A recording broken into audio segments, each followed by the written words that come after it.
Game or story? This is the perpetual question in modern games. And the answer is it depends on your players or your target market. Some people like to be led around by the nose, following the story. Some, like me, like to write their own story. There's always a narrative to a game, which is an account of what happened. The question is, more or less, who makes that narrative, the players or the designer?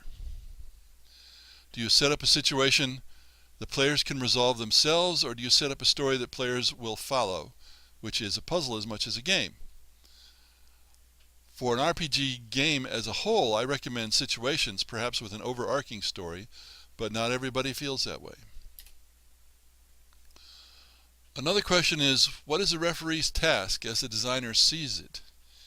Is the referee or DM or GM, game master, whatever you call them, merely an interpreter of the rules, or is the ref a guide and shaper of the adventure? The first notion treats the ref more or less like a computer, which wastes the advantage of having a human referee, but it may be better for inexperienced or unwise, or let's just say weak referees. The second, a guide or a shaper of the adventure, recognizes the referee as the driver and master of the experience. And that emphasizes the human advantage over the computer, but it's not easy, and not everybody can do it. Character generation. This is quite important, I think. Quick or crunchy? Crunchy means lots of details that must be specified, and it takes a long time to do this. What's the focus of the game, the adventure or the character? Are you willing to have players spend an hour generating a character, or do you want to get on with the game? The modern notion is crunchy character generation led by computer RPGs, where it's easy to implement. I think one of the reasons why is that many young people have been forced to conform in everyday life, wrapped in cotton wool, so to speak, so they can't be harmed or hurt, and they want freedom to be different in their games, and character generation that's detailed and has lots of options lets them do that. I guess I've kind of combined two things together in this one. The first is adventure origins, and of course adventures can come from monsters, places, images. If you keep looking for ideas, you'll get them. If you wait for them to just sort of float in willy-nilly, you're not going to get very many. There's also the question of pacing. It's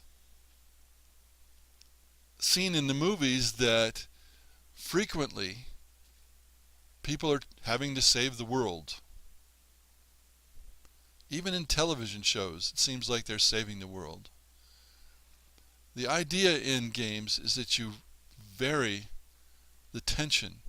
You have periods of high tension and periods of low tension, and then both have a stronger impression on the player because of the contrast. If you have constant high tension, if you're constantly saving the world, then it becomes trivial, tedious, because that's what you're always doing. So keep in mind pacing, changing things up, not having things always be the same level of importance. What about believability? Many people, especially young people, play brain fever games. Anything goes. And if that's what you like, okay. But there are others who want some kind of verisimilitude. They want to feel that what they're doing is real in some way. And the brain fever games rapidly remove any willing suspension of disbelief. Let's take the example of the Indiana Jones, the last movie. And this is a spoiler alert. Stop here if you don't want to hear about that Indiana Jones movie. Near the start of the movie, he survives a nuclear explosion with no significant harm by hiding in a refrigerator. He lands in a refrigerator that's been thrown thousands of yards, and somehow he isn't trapped in it. When it stops, it pops right open. He isn't squished into nothing by the impacts. That's brain fever, folks. It's totally unbelievable.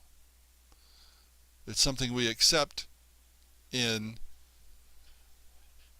movies, but not everybody accepts it in RPGs. Being exhaustive is exhausting for everyone.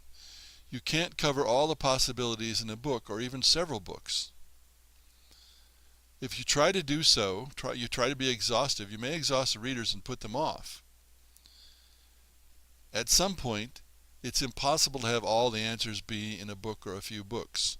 You've got to let the referee decide. So I prefer KISS, keep it simple, Susan, or a designer knows he has achieved perfection not when there is nothing left to add, but when there is nothing left to take away. Simplicity, but it's up to you.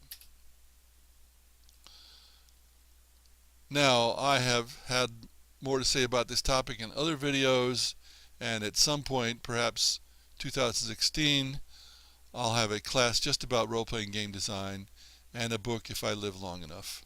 And you can get more information about these things at pulseforgames.com.